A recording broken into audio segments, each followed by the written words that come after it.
Fellas, you know Degree Cool Rush deodorant, right? Well, last year they changed the formula, and guys were mad about it. One dude even started a petition. So guess what? Degree heard us, admitted they messed up, and brought the original Cool Rush scent back exactly how it was. And it's in Walmart, Target, and other stores now for under $4. So grab some and remember why its cool, crisp, and fresh scent made it the #1 men's antiperspirant for the last decade. Degree Cool Rush is back, and it smells like victory for all of us. Se gostarem deste e de outros conteúdos Broá, considerem tornar-se patronos em patreon.com/broapodcasts, onde podem ter acesso a episódios exclusivos de vários programas. Visitem patreon.com/broapodcasts para mais informações.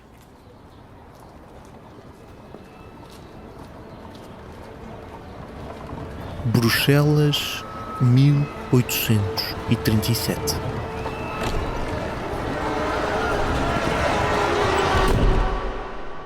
O homem fecha os olhos e aprecia o silêncio. Os últimos dias têm sido de gritos, reivindicações, rumores, frases feitas. Houve de tudo sobre si mesmo, mais mentiras que verdades. Pedem-lhe que escreva, que ponha tudo em papel. Pedem-lhe que explique. Perguntam-lhe sobre o pequeno país atlântico. Portugal, Portugal, Portugal. Porquê tanto interesse naquele canto do continente? Porquê tanta insistência naqueles dias fatídicos? Finalmente, senta-se à secretária, pega na caneta e começa. Não faz pausas. Escreve até nascer o sol. Lembra-se de tudo. Datas, locais, caras. Corrigirá algumas mentiras. Dirá ainda menos verdades. Só acho que dá um jeito. Ele esteve, mas não esteve. Disse, mas não disse. Fez, mas não fez. A tinta negra escurece a verdade e esconde-a da história. E, infelizmente, apesar de todos os seus esforços, apesar das noites em brancas e dos encontros secretos, Portugal não caiu. Esta é a história da conspiração belga.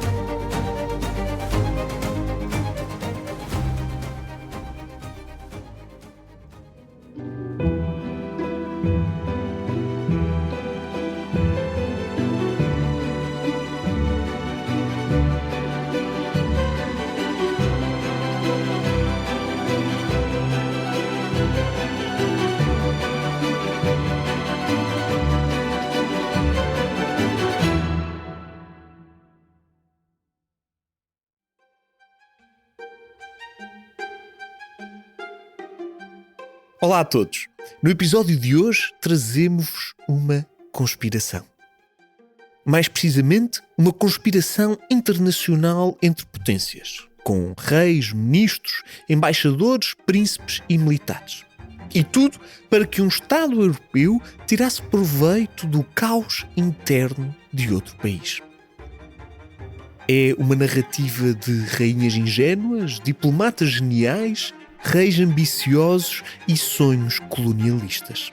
Um enredo que quase provocou um golpe de Estado ou mesmo uma guerra civil num pequeno país à mercê de conspiradores sem escrúpulos. E esse país era Portugal. Se não conhecem esta história, não se admirem. A equipa do História Obscura demorou muito tempo até reunir os elementos que nos permitem contá-la agora. E tudo isto tem uma camada extra de interesse.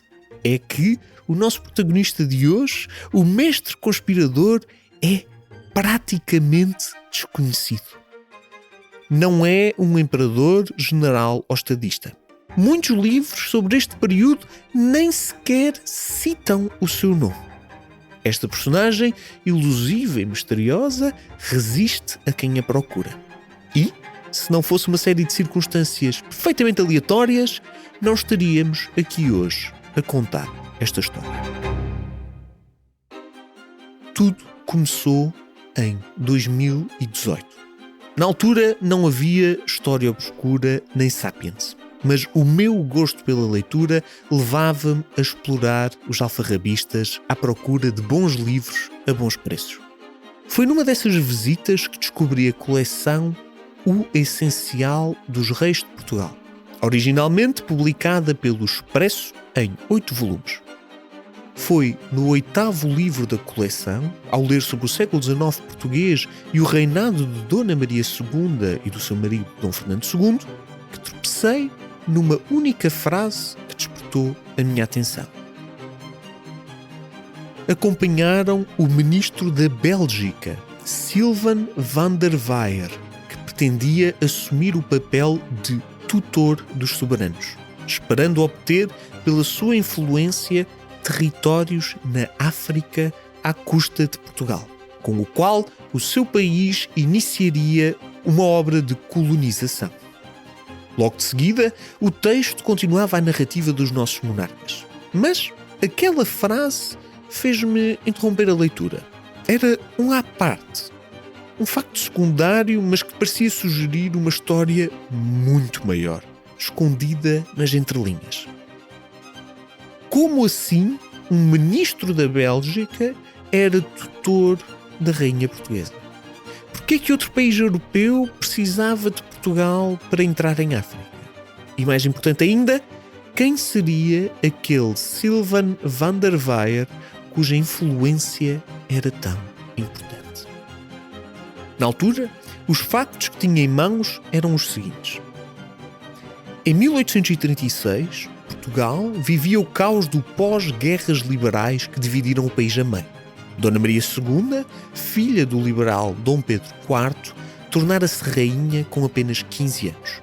Mas o homem que se sentava ao seu lado no trono era Dom Fernando II. Na verdade, Ferdinand August Franz Anton Kohari von Sachsen-Coburg-Gotha. Nada mais, nada menos que o sobrinho austríaco de Leopoldo I, o rei da Bélgica. Ou seja, um príncipe pertencente à casa Saxe-Coburgo-Gotha casara com uma rainha portuguesa. Até aqui, nada de novo. Esta dinastia germânica cruzava-se com várias monarquias europeias. Mas, a julgar por aquela frase nos Essenciais dos Reis de Portugal, Dom Fernando não tinha vindo sozinho para Lisboa. Fizera-se acompanhar do tal Van der Weyer, que aproveitaria a sua influência sobre o jovem rei para conspirar em Lisboa e roubar colónias africanas para a Bélgica. Estas eram as bases de uma charada geopolítica que envolvia as maiores potências europeias da altura. Contudo, ainda faltava descobrir muita coisa. Quem era Van der Weyer? Qual o plano dos belgas? Como seria posto em prática e quais as consequências para Portugal? Infelizmente, os meios que tinha na altura para conseguir resolver este enigma eram escassos. E o mesmo acabou por ficar esquecido num recanto qualquer da minha memória.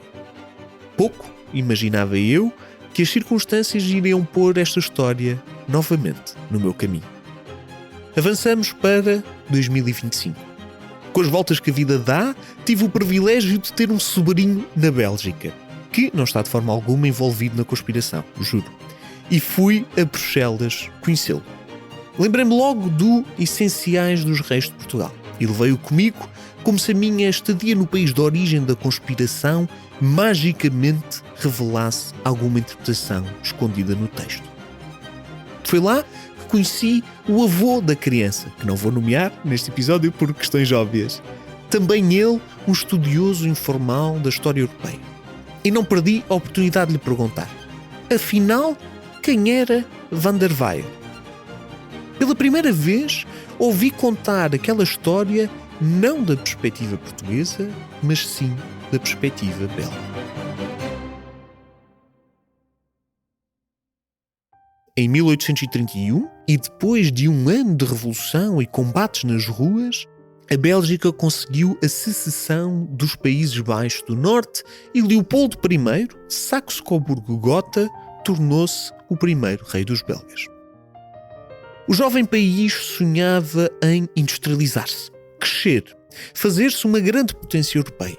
E no século XIX, isto significava conquistar colónias ou na Ásia ou em África.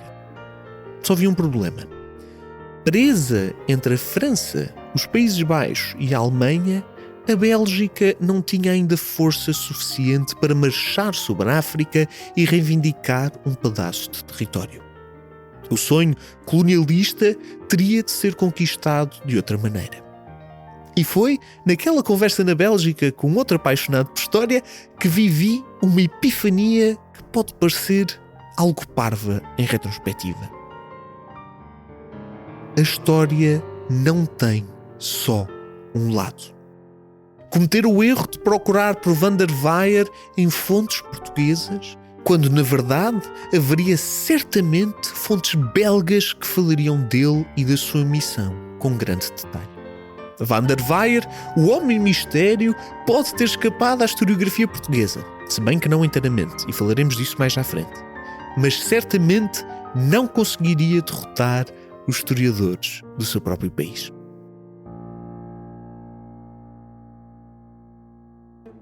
Foi aí que comecei à procura do óbvio. Uma fonte em francês que me contasse quem teria sido este homem. Encontrei-a. Aliás, duas. A primeira foi um artigo de Jacques Villequier, professor e historiador belga, com um título que me fez sentir um arrepio de antecipação. Leopoldo I e Portugal. Uma missão de Van der Weyer em 1836. A segunda fonte, do historiador Pierre-Henri Laurent, tinha um título igualmente sugestivo: Os arquivos belgas e os papéis de Van der Weyer. Ali estava o destino da minha odisseia. De repente, a história de Van der Weyer abria-se à minha frente e agora toda a equipa do História Obscura podia estudar a relação entre os dois países de outro ponto de vista. E o mais curioso é que, entre as fontes de Villequier, surgia um nome incontornável da historiografia portuguesa, que escrevera longamente sobre aquele período: Joaquim Pedro de Oliveira Martins. Um autor que, em 2018, quando descobri pela primeira vez o nome de Van der Weyer, era-me praticamente desconhecido e por isso nunca o chegara a explorar devidamente. Ao fim de tantos anos, tínhamos a estratégia perfeita para apanhar o elusivo Van der Weyer. Comparar fontes portuguesas e belgas. Duas perspectivas sobre a mesma história que, esperava eu, não deixariam qualquer ângulo morto onde Van der Weyer se poderia esconder. Só faltava uma coisa: traduzir os textos das fontes belgas do francês para o português, compará-las com Oliveira Martins, apanhar Van der Weyer em flagrante delito e responder, finalmente, à pergunta que me incomodava há vários anos. Afinal, houve ou não uma conspiração belga para usar os reis de Portugal para conquistar territórios em África?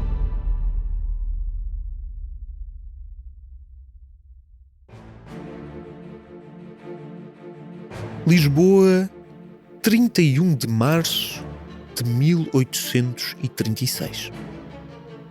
O vapor Manchester atraca em Lisboa.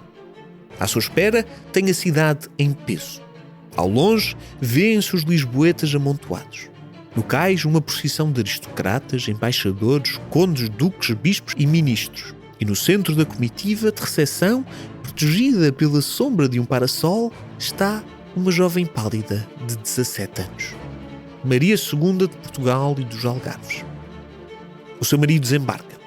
Um rapaz aloirado de barba curta que contempla o país que não conhece, mas ajudará a reinar. Todos os olhos caem sobre ele. Dona Maria II vê-o pela primeira vez e só podemos imaginar o que terá pensado do homem a quem estava prometida. Atrás de Dom Fernando vem a comitiva belga. Estadistas, oficiais, tutores e ministros prontos a entregar o príncipe à sua nova morada. E entre eles, um homem alto, elegante, de amplos cabelos negros, mantém-se à margem, como se não quisesse incomodar. Ninguém repara na sua presença, mas em poucas semanas seria o homem mais poderoso de Portugal. Sylvan van de Waer, e atenção que eu nunca vou acertar com a pronúncia original, portanto vai ser assim que eu vou dizer o nome dele, não era um político qualquer. De acordo com as fontes belgas, Van de Waer vinha de uma família burguesa e destacara-se na revolução que garantira a independência da Bélgica dos Países Baixos. Encontramo-lo no primeiro governo provisório. Depois, a entrar no mundo diplomático. Depois, em Londres, a negociar a secessão do seu país de ombro a ombro com representantes da Grã-Bretanha, França, Áustria, Rússia e Prússia.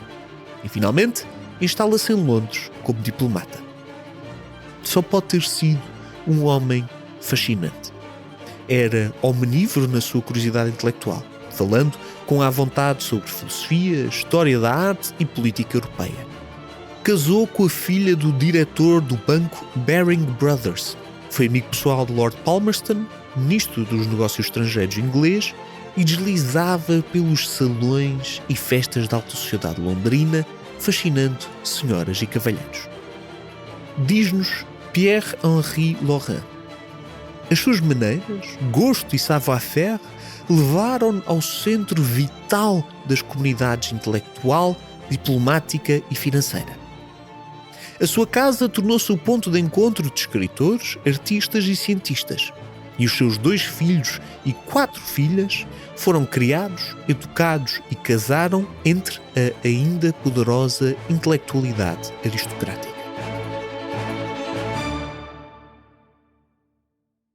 Mas, acima de tudo, Van de Waer era o braço direito do rei da Bélgica, Leopoldo I.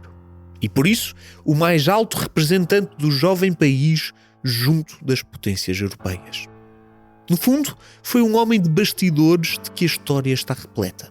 Um Thomas Cromwell, um cardeal Richelieu, um Henry Kissinger, cujas ações em salas fechadas redesenham mapas, fazem cair impérios, garantem empréstimos milionários e enviam milhares de soldados para a morte.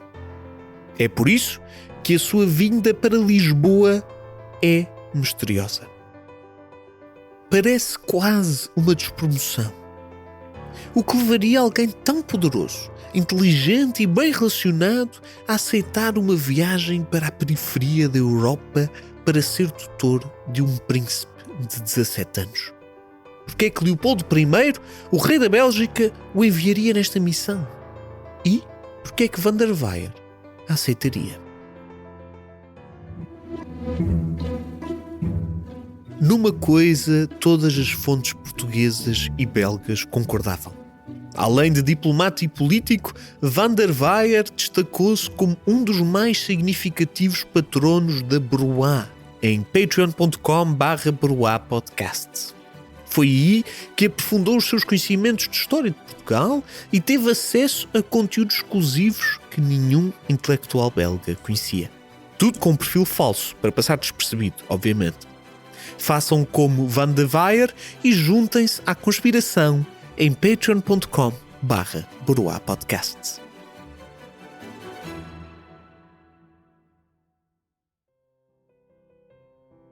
Uma resposta possível à pergunta por que veio Van der Waer para Portugal prende-se com o estado do nosso país em 1836. O liberalismo tinha saído vitorioso das guerras liberais, mas o país estava dividido em 2 fações distintas.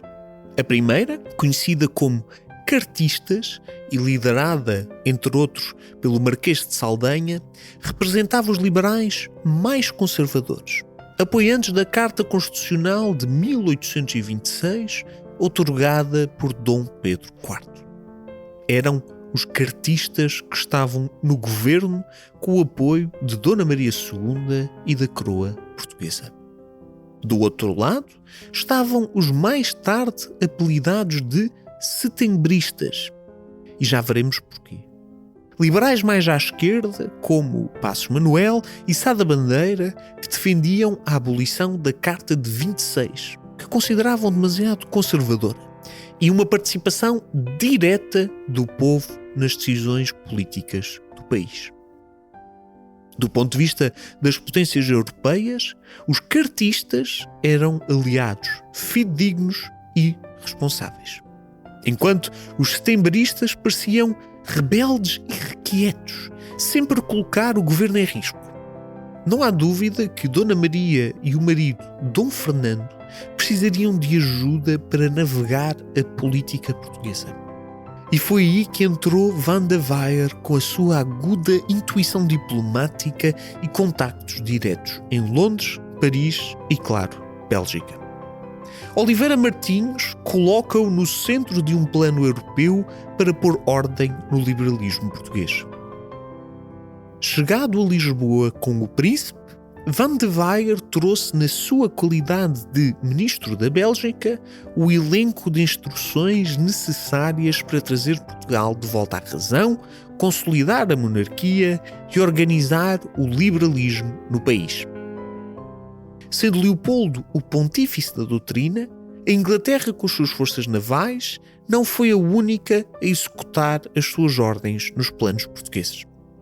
E quando a Inglaterra lhe obedecia assim, que deviam fazer o Parlamento, as Assembleias, se não obedecer, tal como os soberanos portugueses, jovens, sem experiência do mundo e sem conhecimento direto do país sobre o qual reinavam. A certa altura, o governo cartista cansou-se da oposição setembrista e decidiu pôr tudo em pratos limpos. O Parlamento foi dissolvido.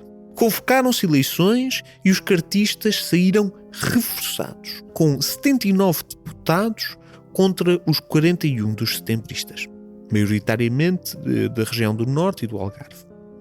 No entanto, os setembristas não desistiram.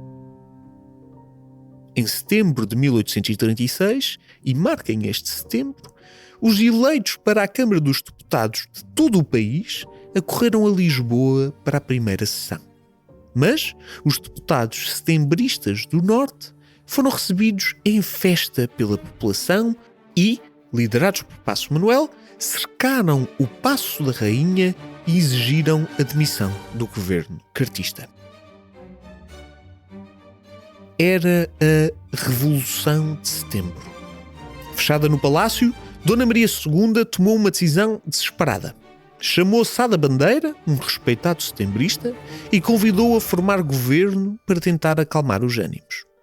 E mais uma vez, Oliveira Martins ilustra a cena deixando abundantemente clara a sua opinião sobre os intervenientes, em particular Van de Weyer. Reconhecendo então não haver para onde apelar, o assessor dos reis, Van de Weyer, lembrou Sá da Bandeira, que foi chamado e veio à presença dos três.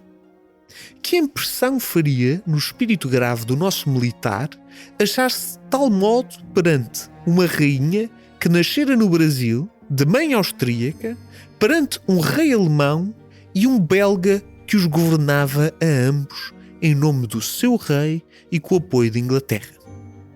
Achar-se, dizemos, perante esse grupo, dando em francês leis a Portugal rebelado? Resumindo, os cartistas e o governo estavam na mão de estrangeiros que agora exigiam controlar a revolta popular. Depois de muitas dúvidas, e talvez temendo uma guerra civil, Sá da Bandeira aceitou governar, juntando-se a ele Passos Manuel, o Conde de Lumiares e Correia de Vasconcelos. Tudo homens da veia setembrista. O seu objetivo? Abolir finalmente a Carta de 1826 e acompanhar o liberalismo português na direção que preferiam. E é aqui, neste momento da história, que as coisas se complicam. Por um lado, o governo de Sá da Bandeira e Passos Manuel governaria com o apoio da população e da classe média dos burgueses e comerciantes. Mas, por outro, os cartistas, seus inimigos, não podiam ficar quietos. O Marquês de Saldanha, o Duque da Terceira, o Marquês de Palmela e todos os grandes aristocratas cartistas sonhavam com mais um golpe de Estado para corrigir aquela loucura e repor o poder que lhes tinha sido roubado. Mas a pairar sobre tudo isto, observando todos os desenvolvimentos a partir da sua posição privilegiada junto dos reis, estava o omnipresente Van der Weyer. Aliás, pela interpretação de Oliveira Martins, terá sido ele a sugerir o próprio Sá da Bandeira para formar governo. Nas mãos tinha um país à beira da guerra e da crise económica. Por outras palavras, era a sua oportunidade de brilhar.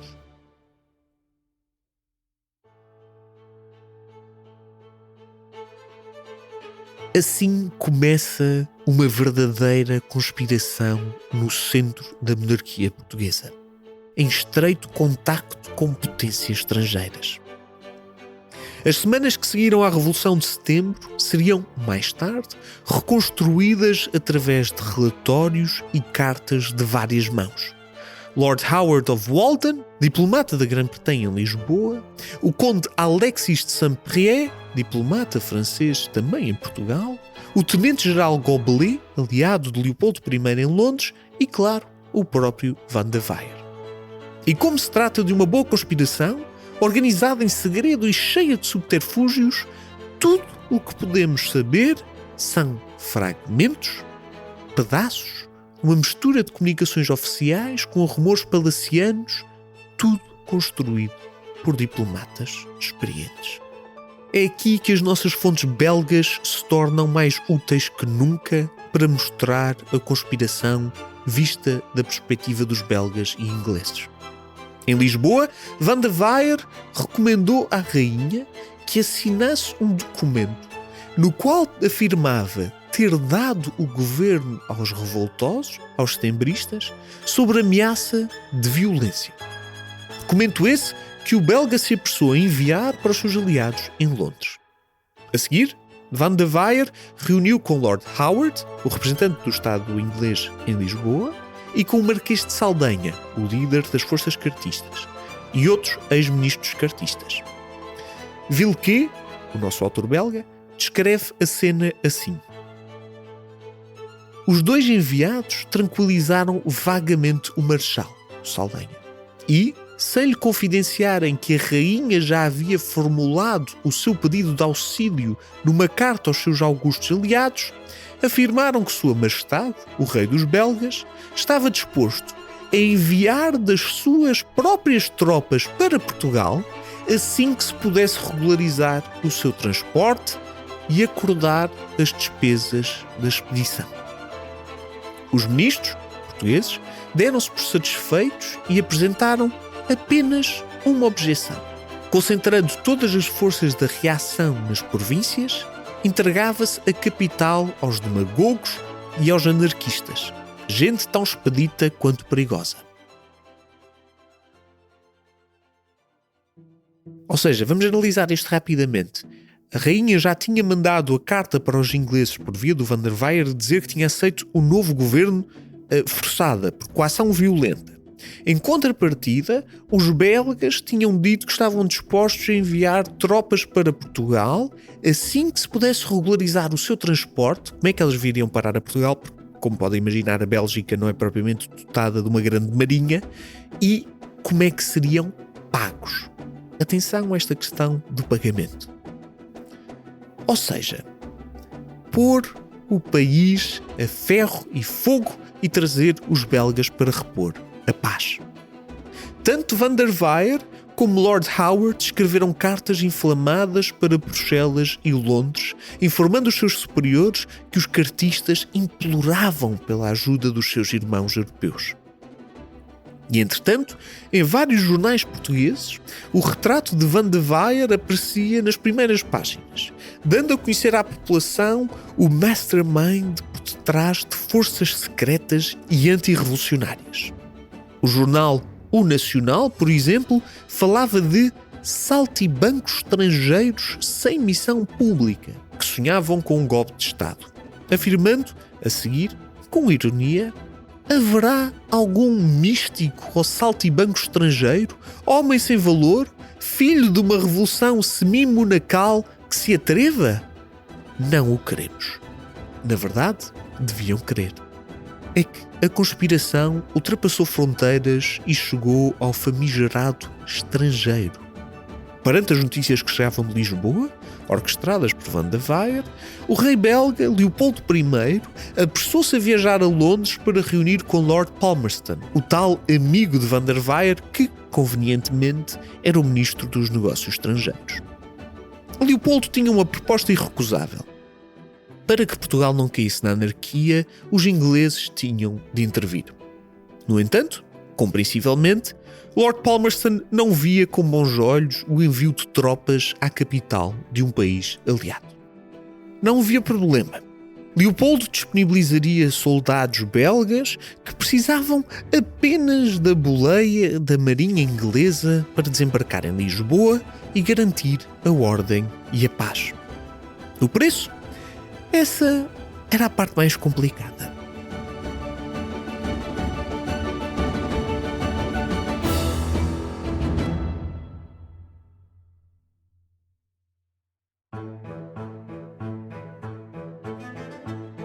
Portugal estava falido e os ingleses certamente não pagariam aquela aventura. Mais tarde, quando o pó sentasse, Leopoldo logo negociaria com Dona Maria II uma compensação justa. No fundo, era um belo ato de solidariedade internacional, um favor prestado às forças da monarquia constitucional em toda a Europa. Mas nós, com o benefício da distância, sabemos exatamente o que ia na cabeça do monarca belga. Villequier resume tudo numa frase.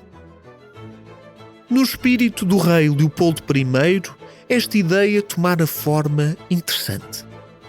A Inglaterra transportaria as tropas e Portugal pagá-las-ia. Ora, como a situação financeira portuguesa era desastrosa, o governo de Lisboa indemnizaria a Bélgica hipotecando uma das suas possessões africanas. E aqui surge o verdadeiro objetivo: África.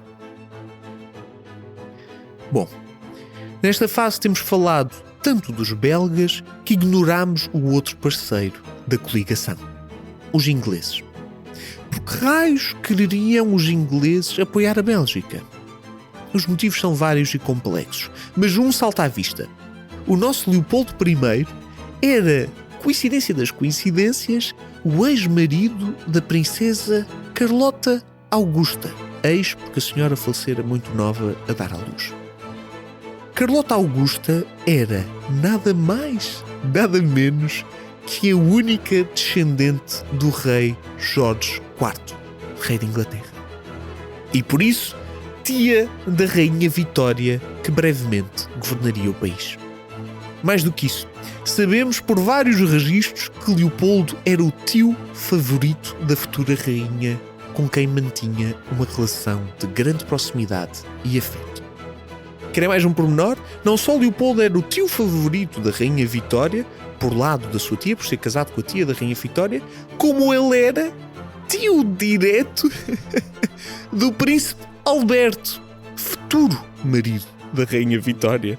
Por isso, Leopoldo I era não só o tio favorito da rainha Vitória, como o tio do amado marido da rainha Vitória. E, portanto, o seu domínio sobre aquilo que era o futuro governo inglês, atenção que a rainha Vitória ainda não governava o país nesta altura, mas o seu domínio das instituições que governariam a Inglaterra era vasto e profundamente emocional. Mas a conspiração não ficava por aqui. Os belgas tinham de convencer os ingleses a levá-los até ao Terreiro do Paço. Mas, apesar de frágil, o governo de Passos Manuel e Sá da Bandeira mantinham-se no poder. Era preciso qualquer coisa nova, diferente, uma crise realmente grave, um acontecimento tão avassalador que colocasse a vida da própria rainha em risco e justificasse a intervenção estrangeira. Era preciso, por exemplo, um golpe de Estado.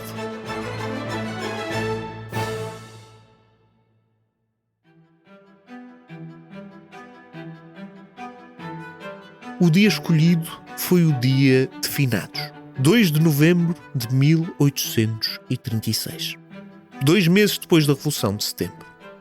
Em apenas 2 meses, Van der Weyer conseguira montar uma conspiração internacional que incluía os cartistas do Marquês de Saldanha, diplomatas e ministros ingleses e, claro, o seu monarca, Leopoldo I. O plano era simples: derrubar o governo setembrista, corrigir a Revolução de Setembro, pôr os cartistas outra vez no poder e tudo isto com o apoio dos ingleses trazidos de barco para proteger a pobre rainha caso os revoltosos decidissem pegar em armas contra a monarca. As tropas belgas chegariam depois, em maior número, para garantir a paz em todo o país e, claro, garantir a Leopoldo I a sua tão desejada colónia em África.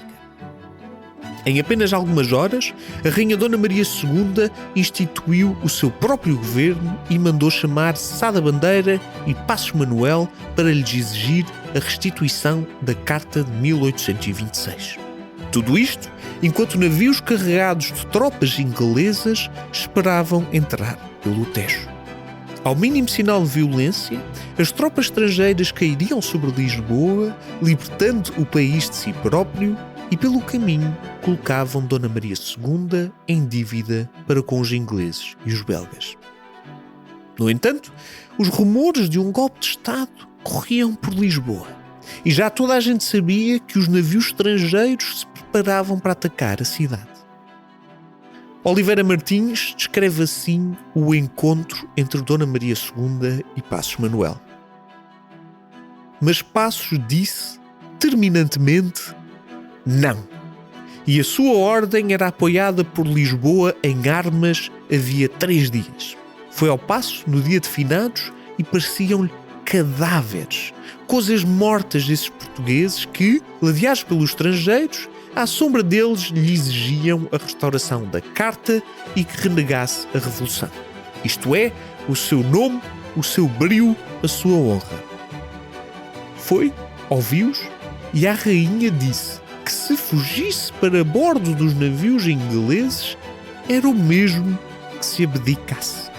E se chamasse para terra os soldados estrangeiros, era como se declarasse a guerra à nação sobre que reinava. No dia seguinte, Dona Maria, Dom Fernando, Van der Weyer e toda a corte portuguesa fugiu para Belém, para estar mais próxima da proteção dos navios ingleses. E é por isso que esta tentativa de golpe viria a ficar conhecida como Belenzada. Ao que parece, chegou mesmo a ser ordenado o desembarque de algumas centenas de soldados ingleses que se passearam por Belém a tomar posição para defender a rainha.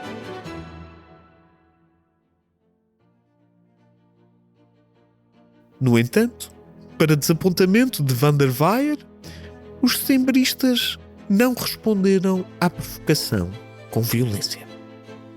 Não só roubaram a Van der Weyer a desculpa perfeita para soltar as tropas estrangeiras por Lisboa, como organizaram as defesas da cidade com o apoio da população e da Guarda Nacional. Ou seja, o elemento-chave que iria disputar a conspiração, que seria a reação violenta dos setembristas, portanto, essa reação violenta é que ia permitir a entrada das tropas estrangeiras para pacificar Lisboa, nunca chega a acontecer. Os setembristas simplesmente não respondem violentamente. Mais uma vez, Passos Manuel foi visitar a rainha e mais uma vez Van der Weyer continuava a tentar manobrar o golpe. Diz Oliveira Martins: então pela soberana falou quem? O seu Ministério dos Finados? Não. O inglês Howard, o belga Van der Weyer e só depois dos estrangeiros, Vila Real, Lavradio e Palmela no fim. As falas eram mansas.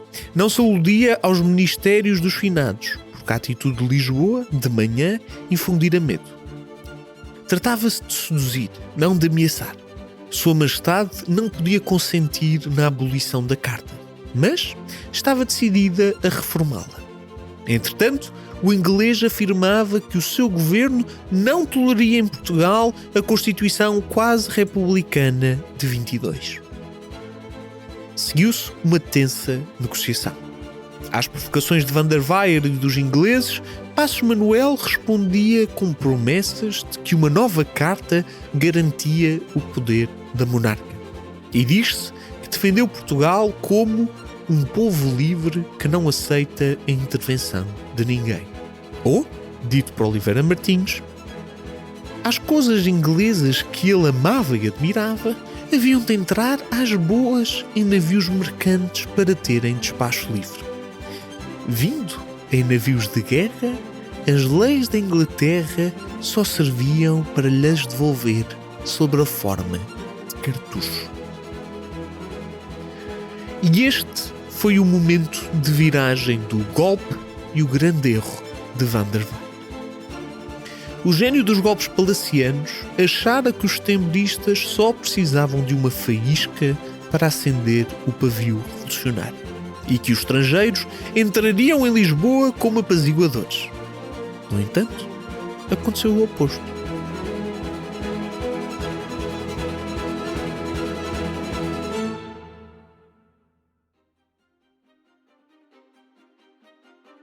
Os setembristas, a Guarda Nacional e os lisboetas em geral, ao ver as tropas e navios estrangeiros, ao lembrar-se de Van der Waal sempre presente, ao ouvir da sua rainha, uniram-se contra o inimigo vindo de fora.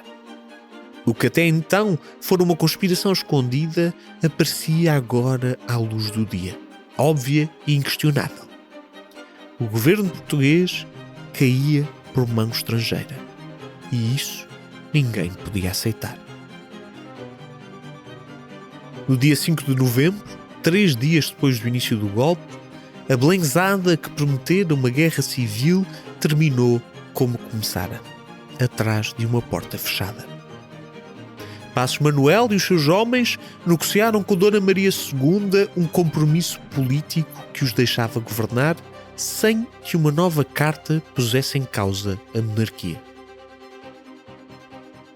Acalmados os ânimos, a desculpa de uma invasão evaporou-se e as tropas estrangeiras subiram a bordo e abandonaram o Tejo.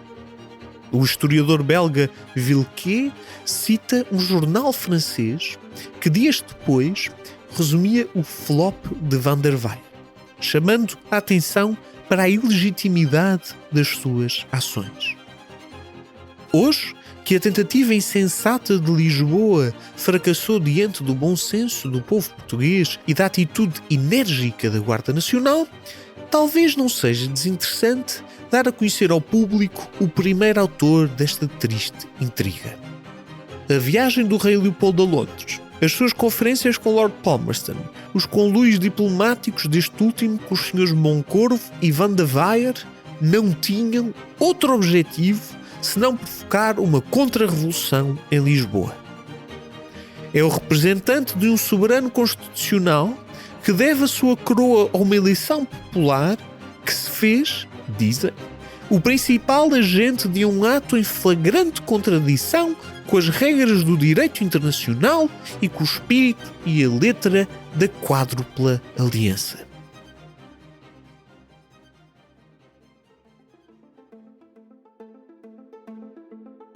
Em resumo, a grande conspiração de Van der Waal falhara redondamente. Passos Manuel manteve-se ministro até o ano seguinte, tendo assistido a outras tentativas de revolta dos cartistas, todas mal-sucedidas. Dona Maria II teve 11 filhos, morrendo a dar à luz aos 34 anos. Dom Fernando II, um homem que, apesar do seu envolvimento na conspiração, os portugueses devem muito, porque realmente foi uma pessoa que mudou muito o país, ainda foi regente durante 2 anos, até à maioridade do seu filho, Dom Pedro V. Já Van der Waal, o nosso homem mistério, evaporou-se de Lisboa logo a seguir ao golpe falhado, mas não perdeu a sua influência internacional. Foi primeiro-ministro da Bélgica, o 7º ou 8º, se não me engano, embaixador e braço direito do rei dos belgas até 1874, quando morreu em Londres. Tinha 72 anos. E apesar da conspiração falhada, cujo único objetivo era a conquista de território africano para a Bélgica, o filho de Leopoldo I viria a conseguir finalmente realizar o sonho do pai. O Congo, diretamente na fronteira de Angola, seria uma colónia belga até 1960.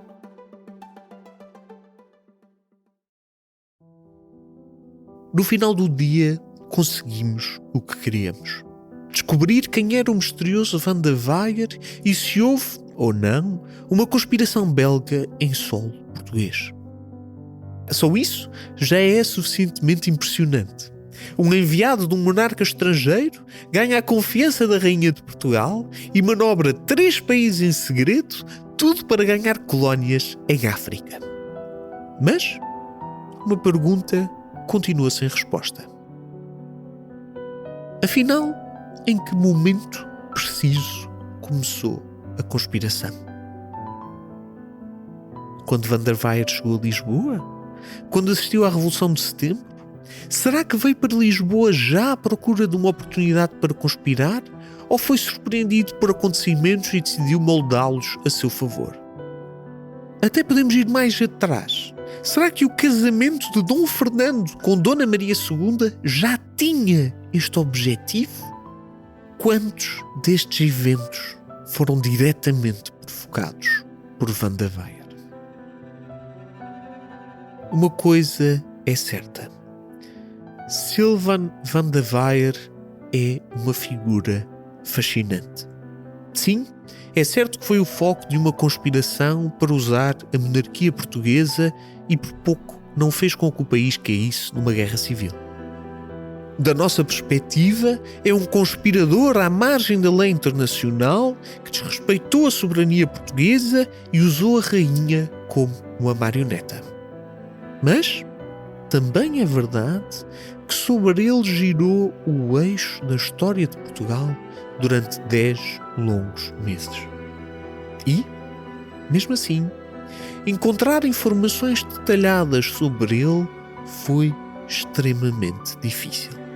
Por mais que se ande atrás de Van der Waer, ele consegue sempre escapar. E por isso, devemos-lhe a nossa admiração e vénia. Quantos Van der Waer terão existido em Portugal e noutros países? Quantos momentos da história serão resultados de conspirações semelhantes? Ou, pelo contrário, quantas conspirações falhadas não teriam mudado completamente a história, tornando-a irreconhecível? Van der Waer prova que, por vezes, são as notas de rodapé que realmente alteram o destino dos países. A nossa tendência é focar-nos nas grandes figuras, mas são homens como ele, escondidos em salas fechadas, que fazem a diferença. E logo depois voltam a esconder-se nas sombras como se quisessem esconder-se de nós. Como se a verdadeira conspiração fosse, na verdade, aquilo que a história nos oculta.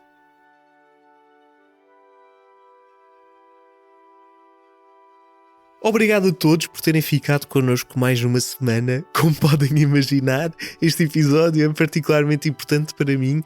É uma história com a qual eu tive envolvido muito pessoalmente. Eu até fui inserido na própria narrativa, este meu processo de obsessão, que já começou uns anos atrás, com o Sylvain Van der Waer, com esta conspiração belga, e que realmente só consegui depois vir passar a aprofundar aqui uns anos depois.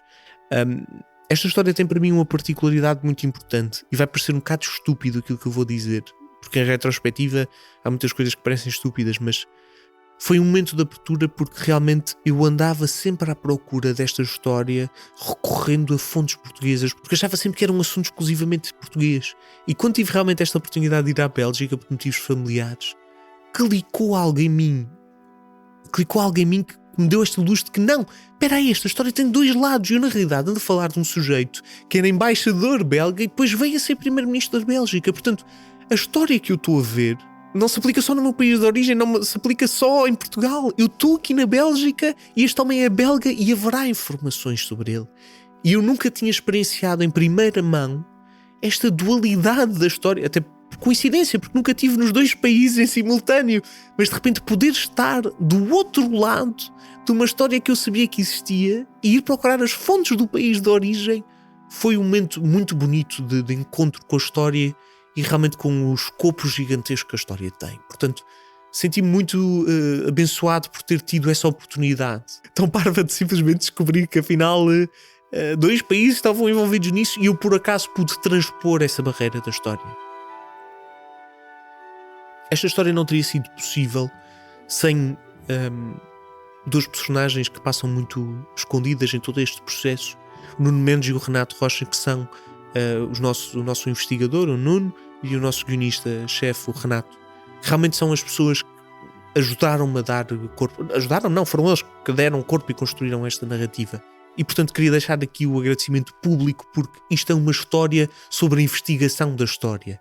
E, na verdade, eu só andei aqui a chatear toda a gente por quem fez mesmo um esforço de procurar e mergulhar em todas estas fontes. Eu fui tanto presente lá de vez em quando, e depois de torná-las nesta narrativa à qual eu dou a voz, foi o Nuno e o Renato. Portanto, esta história nunca se tornaria menos obscura se não fosse por eles, e por isso quero deixar aqui mesmo o meu sentido de agradecimento pelo o que eles fazem em nome da história.